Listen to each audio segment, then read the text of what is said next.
স্বাগত অসমাপ্ত ভ্রমণের চতুর্থ পর্বে। দুপুরে সাগরে ঝাপাঝাপির পর ক্লান্ত শরীরে হোটেলে ফিরে গিয়ে দুপুরের খাবার শেষ করে নিলাম। কিছুক্ষণ বিশ্রাম নিয়ে আবারও সাগরকন্যার রূপের টানে ছুটে চলা। স্নিগ্ধ মনোরম পরিবেশ,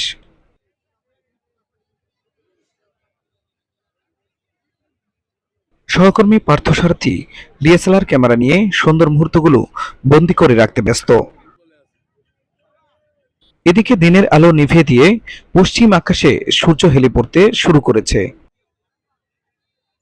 পড়ন্ত বিকেলের আকাশকে লাল কমলায় রাঙিয়ে পশ্চিম আকাশে সূর্যের অস্ত যাওয়া পৃথিবীর অন্যতম নৈসর্গিক দৃশ্য।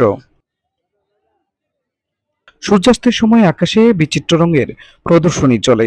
হলুদ থেকে কমলা, কমলা থেকে টুকটুকে লাল হয়ে নানা রঙের বর্ণচ্ছটা ছড়িয়ে দিগন্তে হারিয়ে যায় সূর্য। আবিরাঙা হয়ে ওঠে আকাশ। এ রঙের আভা ছুঁয়ে যায় মানব হৃদয়কেও।